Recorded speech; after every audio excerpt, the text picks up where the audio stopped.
If you ever found yourself stuck on the west side perimeter, you may be thinking you could knit a sweater before traffic moves, right? Well, there could be some help on the way. GDOT's rolling out plans for new express lanes that promise to put express back into driving. And next week, you'll have a chance to voice your opinion on the project. I know a lot of you have a lot to say. Time to bring in GDOT's Communication Program Manager, Kyle Collins, to share what we can expect. And Kyle, let's start with the need, right? Why are the lanes needed?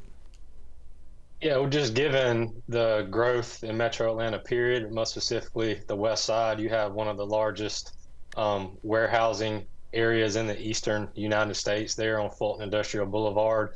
The need is there. You just talked about folks having time to knit a sweater. Nothing against that activity, but hopefully with more reliable commute times we're bringing with the express lanes, folks won't have to worry about thinking that way when they're traveling north or south in that 10-mile area. Yeah. For drivers stuck in a daily gridlock, how much time could this really save them?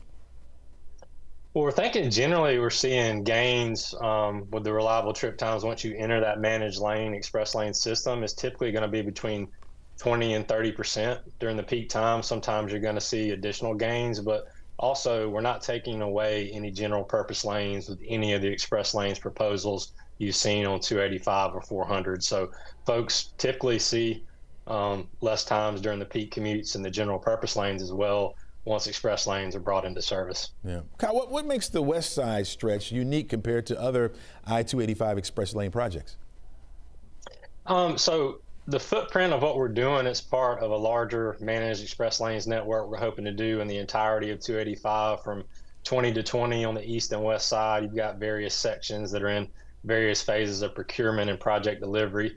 So this is just another phase that we're doing. This one goes from Mount Wilkinson Parkway, just south of 75 and that Paces Ferry area, to just south of the I-20 interchange, which, as we discussed on this show, we're also working on. So we've already got barrels at the interchange, and in the coming years with the express lanes, there will be more with these improvements, but it's part of a larger commitment for safety, also for transit. These are transit benefited lanes through the BRT or express lanes transit. Also registered van pools, emergency vehicles will be able to use these to get where they need to go in a reliable fashion and much faster day to day. Yeah. Where are we in the process for the project right now? So still in the environmental process. That's why we're coming back to the public with this public information open house period. Kicked off a week or two ago, and it's running through October 20th. So we're presenting the latest plans that we have. We're trying to get to what we consider a preferred alternative design concept. And what we're showing now that the folks will see, whether they visit the website or see us in person on the 7th and 8th next week, is two barrier separated, generally elevated express lanes that would be to the side of the general purpose lanes. There'll be at times where it would dip down a little bit lower and be closer to more what you're used to or at grade.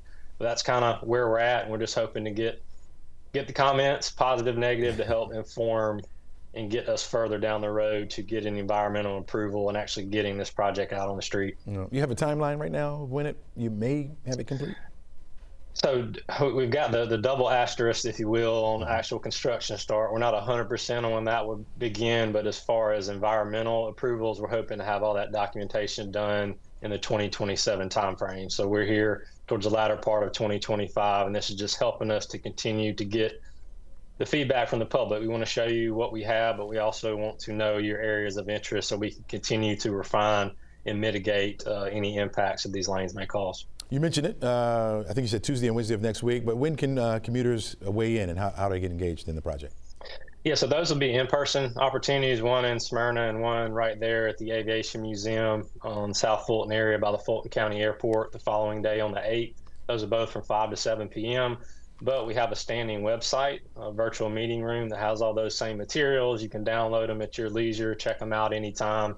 You can comment there, do a quick survey through October 20th. So we just need to hear from you. By the 20th, this is by no means the last time you'll be able to comment on the West Side Express lanes, but this is just our current process, and we hope to see you or hear from you online. All right, Kyle Collins, thanks so much for joining us. Really appreciate that.